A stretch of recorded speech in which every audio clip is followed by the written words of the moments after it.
अदालते खुदा में आप मुझे हरा ना पाओगे। अदालते खुदा में आप मुझे हरा ना पाओगे, क्योंकि सब्र करने वालों का मुकदमा खुद खुदा लड़ता है। आज का मेरा विषय है आदमी। मुझे आदमी से और औरत से ही नहीं, हर जीव से ही बहुत प्यार है। जब भी मैं किसी के भी नजदीक जाती हूँ, कोई भी हिस्सा हो जिंदगी का, तो मेरा अस्तित्व अपने आप ही खुद में ही अलोप होने लगता है।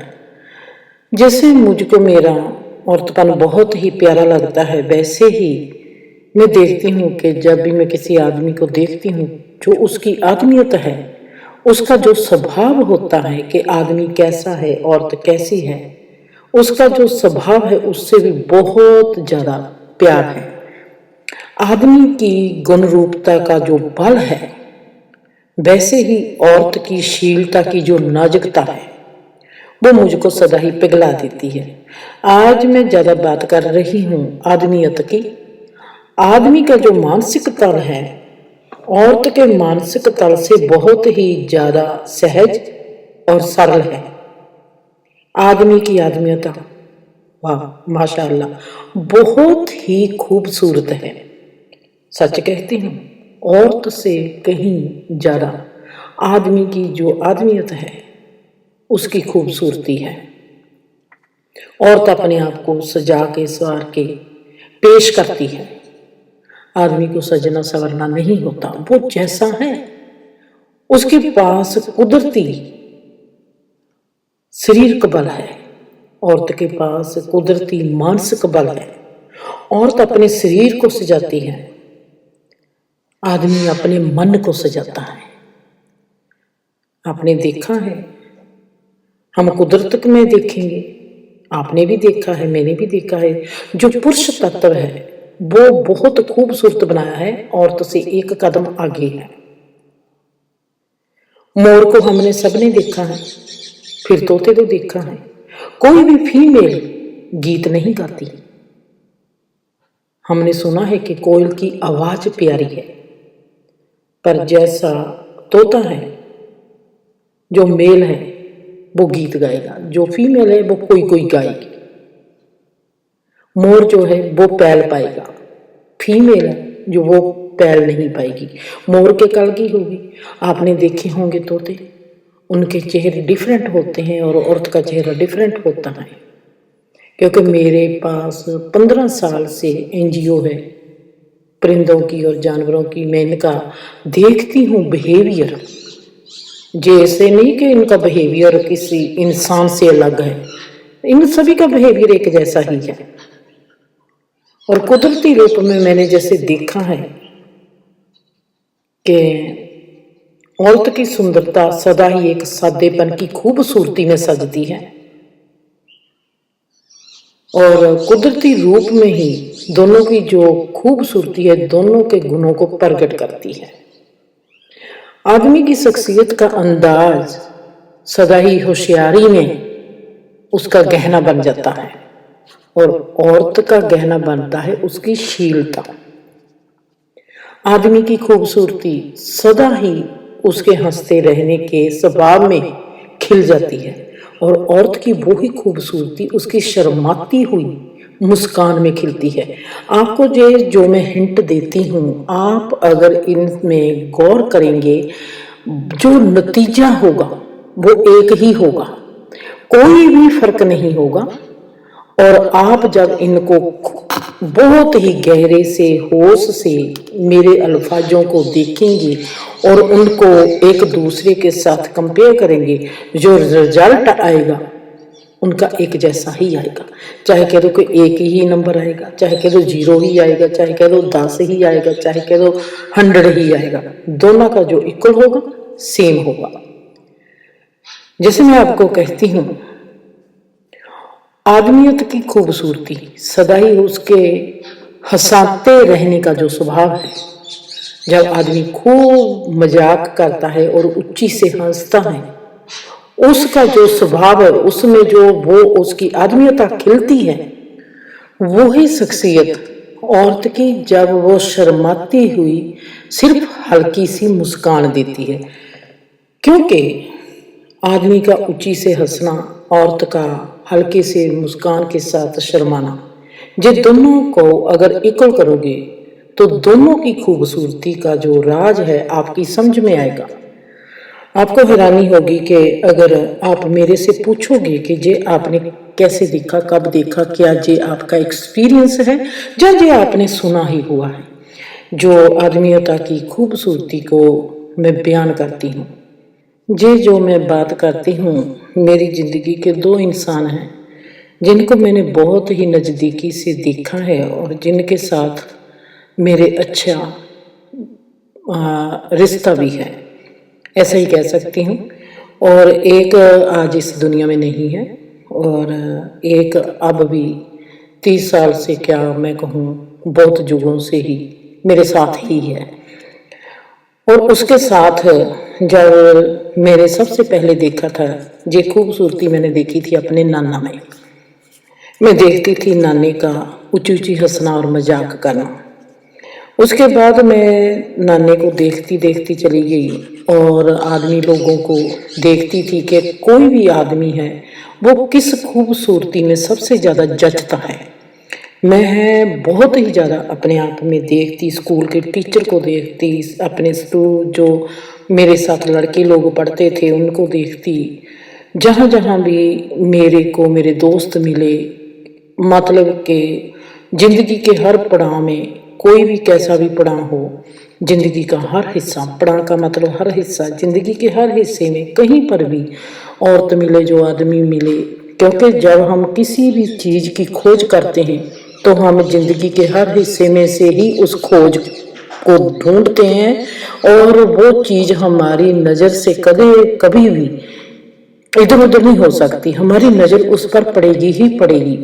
और जैसे सड़क पर जाते आदमी लोगों पर भी नजर पड़ती थी और मैं देखती थी कि जब कोई खूबसूरत आदमी, जैसे मैं रेस्टोरेंट में बैठी हूँ, कोई खूबसूरत मुझको इंसान लगता है, कोई आदमी मुझको खूबसूरत लगता है, तो मैं उसको ऑब्जर्व करना शुरू कर देती थी और मैं देखती थी कि उसकी जो शख्सियत है मुझको क्यों इतनी खूबसूरत लगती है। और जो मेरा जिंदगी का साल का या 2 साल का तजर्बा नहीं है, कम से कम मेरी जिंदगी का 50 साल का तजर्बा है। आदमी की जो खूबसूरती है, जब वो हंसाता है अपने स्वभाव से, जब भी वो माहौल को अपने हिसाब से, अपने सुंदर गुण से माहौल को क्रिएट करता है अपनी हंसी के साथ, चाहे वो मजाक करे, चाहे वो कुछ भी करे, उसके स्वभाव में जब वो माहौल खिलता है तो उस इंसान की, उस आदमी की जो खूबसूरती है उससे ज्यादा कहीं खिल जाती है।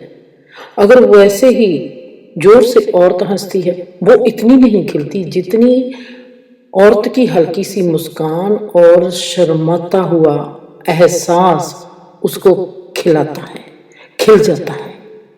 इन दोनों का जो इक्वल पॉइंट है वो एक ही होगा, जहां पर आप समझ सकते हो कि आदमी का जोर से हंसना और औरत की हल्की सी मुस्कान अगर ये बराबर इक्वल होती है, इसका मतलब है कि आदमी की अगर गुण रूपता अलग अलग है तो कभी भी औरत आदमी की बराबरी कर नहीं सकती। औरत औरतपन में खूबसूरत है, आदमी आदमियत में खूबसूरत है। दूसरा मैं देखती थी, पहले बताया कि आदमी की जो शख्सियत है उसका अंदाज सदा ही होशियारी में जब चमकता है तो वो उसका गहना बन जाता है, और औरत का गहना बनता है जब वो शीलता के रूप में होती है। आदमी की खूबसूरती जब वो हंसाता है, माहौल को खिला देता है, फुलावरी खिल जाता है माहौल। औरत का माहौल कब खिलता है? जब वो हल्के से शर्माती है। तीसरा पॉइंट, आदमियत खुद में ही एक, अपने आप में ही आदमी होना अपने आप में ही एक गहरा कारोबार है जो सदा ही सक्रिय रूप में सहयोग करता है। अगर औरत अक्रिय रूप से सहयोग है अगर आदमी सक्रिय रूप से सहयोग है तो औरत अक्रिय रूप से सहयोग है।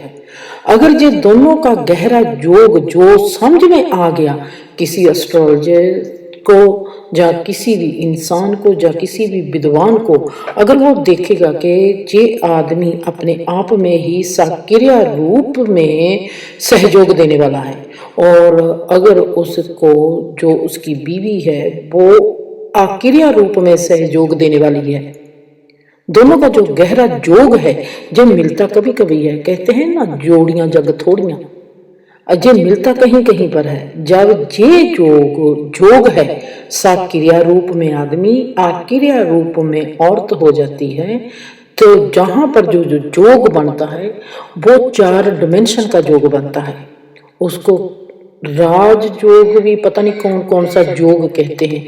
इस योग की बात मैंने कभी कहीं से भी सुनी नहीं है या मैंने पढ़ी नहीं है। मेरे को ये योग जो मेरे को मेरे एक्सपीरियंस ने, मेरे अनुभव है जो बहुत जन्मों जन्मों के, उनसे मिला हुआ है कि आदमी और औरत का गहरा योग और राजयोग कब बनता है, जब आदमी सक्रिय रूप से सहयोग होता है और औरत अक्रिय रूप में सहयोग होती है। अच्छा आदमी, अब जे चौथा है, अच्छा आदमी भावनात्मक रूप में विद्वान होता है और सही औरत भावनात्मक रूप में दयालु होती है। भावात्मक रूप, अगर आदमी का स्वभाव है भावना से भरा हुआ है, वो अपने दिल से आत्मा से काम लेता है और बहुत भावुक होकर जीवन के साथ डील करता है। आपने सुना होगा कि आदमी कहते हैं कि दिमाग से काम लो। अगर भावनात्मक रूप में आदमी एक अच्छा इंसान आदमीयता काम लेता है तो वो बुद्धिमान है। और ऐसे ही अच्छी और सही औरत जब वो भावात्मक रूप से काम लेती है, वो बुद्धिमान नहीं, उसमें से झलकेगी दयालुता। अब हमने देखना है बुद्धिमानी और दयालुता, क्या ये दोनों बराबर है? आपको हैरानी होगी। आपको ये एग्जाम्पल के रूप में एग्जाम्पल देकर मैं आगे बताऊंगी, पर जहां पर मैं कहती हूं भावात्मक रूप में आदमीयता की बुद्धिमानी और भावात्मक रूप में औरत की दयालुता, दोनों ही एक ही हैं। आदमी का स्वभाव आदमीयत में, मर्दपन में आत्मविश्वासी और जुनूनी होता है, फिर भी वो सबकी राय का सम्मान करने वाला होता है और सबकी बात सुनने वाला होता है। अच्छा जो इंसान होता है, अच्छा जो आदमी होता है, उसकी आदमियत सदा ही उसको कहेगी, प्रेरणा बनेगी कि तुम मेहनत कर, और वो सदा ही मेहनत करने को तैयार रहता है। इसलिए जो आदमी है वो बहुत ही जुनूनी होता है, साहसी होता है, मानसिक तल का भी बहुत गहरा साहसी तल इसका होता है। अगर प्रतिकूल हालातों का घेरा उसका टाइट होता चला जाता है तो वो उसका क्रोध भी जो होता है वो भी बेमिसाल होता है। ऐसा आदमी क्रोध नहीं करेगा, पर जब क्रोध आ गया तो बेमिसाल ही होगा, लाजवाब ही होगा। एक सही आदमी ही औरत की उपलब्धि का जश्न मना सकता है और सही आदमी ही दूसरों को हौसला देता है और हौसला बन जाता है। मेरे को सदा ही हर चीज को, हर हिस्से को, हर जीव को अच्छे से समझने की लगन रहती है, और वो लगन मेरी आज भी है। क्यों कोई व्यक्ति दुखी है और क्यों कोई सुखी है, हर एक की गुण रूपता को देखना समझना मेरी हॉबी है। खास करके हर एक का प्रशंसक रूप आदमीयता, आदमी की आदमीयता कहाँ फबती है और उसका स्वभाव कैसे काम करता है, औरत का औरतपन में क्या होना चाहिए, आदमी का बल और औरत की नाजुकता, इन ये दोनों इक्वल है। आदमी का बलशाली होना और औरत का नाजुक होना, ये दोनों ही इक्वल हैं, एक ही पॉइंट है, एक ही चीज है। इन चीजों को मैं आपको बहुत ही अच्छे से समझाऊंगी और आपको हैरानी होगी कि आपको ऐसे लगेगा कि जैसे ये एक मैथ का ही फार्मूला है जो हमारी समझ में नहीं आता। जैसे मैथ है, मैथ में जब एक्स ओ करते थे और मुझे आपको हैरानी होगी कि मुझको मैथ की समझ नहीं आती थी। और जब मैं इनको देखती हूँ कि आदमी का गुण रूप अगर वो बलशाली है और औरत का गुण रूप अगर वो नाजुक है, बलशाली और नाजुक, ये दोनों ही एक चीज है। ये फार्मूला है, ये मैथ के जो फार्मूले हैं उन फार्मूलों की तरह ही है। और इन चीजों में मैं बहुत ही ज्यादा गहरे से अपने आप के जीवन का अध्ययन किया है।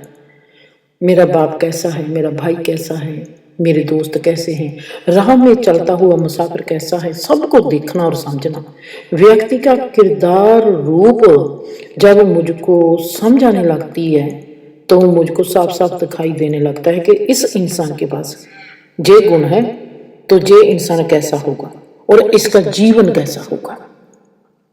चाहे मुझे मेरा औरतपन बहुत पसंद है, बहुत प्यारा है, पर मैं सदा ही आदमियत की, जो आदमी क्या मर्दपन है, उसकी दीवानी हूँ।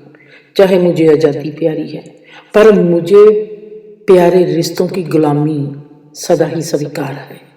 चाहे मुझे मेरी खुशी चाहिए, फिर भी हर एक की तकलीफ को जपी पाना मेरा फर्ज है, मेरा अधिकार है, मेरा अपना आप का वजूद है। चाहे मुझे खुदा चाहिए, फिर भी हर जीव को हिदायत बना लेना मेरी समझ है। यहाँ पर बात करती हूँ मेरा बाप, जिसमें सादगी और दयालुता बहुत गहरी थी। बापूजी में डर भी इस हद तक गहरा था कि वो अनजाने में भी किसी को तकलीफ का कारण नहीं बनना चाहते थे, अनजाने में भी वो किसी को तकलीफ नहीं देना चाहते थे। सो डर की जो उनकी गहराई है वो भी खुद में ही उनकी तकलीफ बनती चली गई। कैसे जीवन को जीना है, फिर कैसे जीने से फिर अपने आप को सीखना है, मेरा बहुत ही सोहना ये जिंदगी का अनुभव रहा है। पहला तो पॉइंट ये है कि हमने कैसे जीना है, हमको जीना आना चाहिए। फिर जब हम जी रहे हैं, हमारे जीने से हमको क्या सीखना चाहिए, हमने क्या सीखा है कि हम कैसे जी रहे हैं। ये मेरा जीवन का बहुत ही सुंदर अनुभव है। मेरे गहरे अध्ययन के अनुसार जीवन में एक जैसा नजरिया रखना एक सफल रिश्ते के लिए बहुत ही महत्वपूर्ण है। आदमी और औरत का व्यक्तित्व जितना एक जैसा होगा उतनी ही संभावना होती है कि वो परिवार की समस्या हो, चाहे सामाजिक समस्या हो, चाहे जीवन की कोई भी समस्या हो, वो बहुत ही सुंदर तरीके से उसका सामना करेंगे और उसको हल कर लेंगे। अगर आदमी और औरत के जीवन आचर्या के प्रति सोच एक जैसी नहीं है तो कभी कभी ऐसा हम देखते हैं कि राह भी एक जैसी नहीं होती। सामाजिक मेलजोल से लेकर काम करने वाले तक हर चीज के लिए एक जैसा दृष्टिकोण नहीं होता। अगर एक जैसी है तो सबके लिए एक जैसा दृष्टिकोण होगा, अगर नहीं है तो एक जैसा दृष्टिकोण नहीं होता। बेशक अगर आज आपके साथ या मेरे साथ उपरोक्त जो मैं गुणों की बात करती हूँ, ऐसे गुणों वाला मतलब कि कोई नहीं है, हमारा साथी ऐसे गुणों वाले नहीं है, तो हमको ये भी नहीं चाहिए कि हमने झट से रिश्ता काट देना है, छोड़ देना है। आखिरकार हम सभी एक साथी और एक रिश्ते से अलग अलग चीजें तलाशते हैं और अलग अलग चीजें सीखते हैं। छोड़ने से कभी भी कोई किस्मत नहीं बदलती। किस्मत बदलती है जब हम अपना आदत और अपना स्वभाव बदलते हैं, उससे जीवन बदलता है। जब हमारा जीवन बदल जाता है तब हमारी किस्मत बदल जाती है। अब मैं आपसे बात करूंगी जो मैंने आपको टिप दी है कि कैसे ये फार्मूले हैं मैथ की तरह ही। आदमी और औरत एक फार्मूला है। किसका फार्मूला है? मैथ की तरह ही जीवन का फार्मूला है। ये जीवन को दोनों कैसे क्रिएट करते हैं। अगर आदमी की आदमियता और औरत का औरतपन, जो इन दोनों के स्वभाव हैं, ये दोनों एक दूसरे में प्लस और माइनस होकर इक्वल हो जाते हैं, तो जो रिजल्ट है वो एक ही आएगा। वो जो रिजल्ट है जो एक ही आएगा, नंबर एक ही होगा। आप जिंदगी के किसी भी हिस्से में उसको ऑब्जर्व करोगे तो उसका जो लॉजिक होगा वो फिर सेम ही होगा। खुश रहो, आबाद रहो।